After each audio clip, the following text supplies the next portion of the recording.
बेस्टच्या पुनर्जीवनासाठी मोठा आराखडा 22 बस आगारांचे आधुनिकीकरण करण्यात येणार। नागरिक कर्मचारी आणि मुंबईच्या विकासाला प्राधान्य द्या, मुख्यमंत्री फडणवीसांनी दिले निर्देश।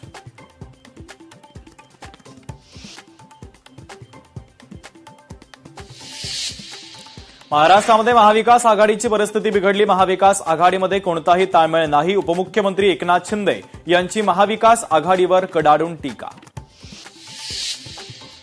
विधान परिषदेवर बिनविरोध निवड झाल्यानंतर विक्रम काकडेंनी घेतली उपमुख्यमंत्री सुनेत्रा पवारांची भेट। भेटीदरम्यान विविध सामाजिक आणि विकासात्मक विषयांसंदर्भात सकारात्मक चर्चा झाली। किल्ले रायगडावर प्रशासनानं लागू केलेल्या निर्बंधांवरून वाद। व्यावसायिक प्रशासनाच्या विरोधात आक्रमक, तर शिवराज्याभिषेकाच्या पूर्वी व्यावसायिकांची निर्बंधांवर नाराजी। शिक्षकांच्या प्रलंबित प्रश्नावरून पश्चिम महाराष्ट्रातील शिक्षक आक्रमक। शिक्षक आमदार जयंत आसगावकर यांच्या पुढाकारातून बैठकीचं आयोजन।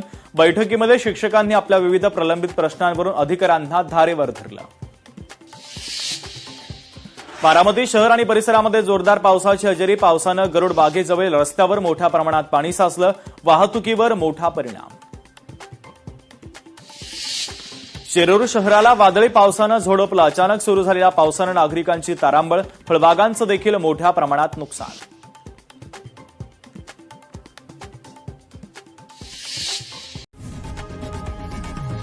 लोकशाही मराठी ऐका, पहा, जागरूक रहा।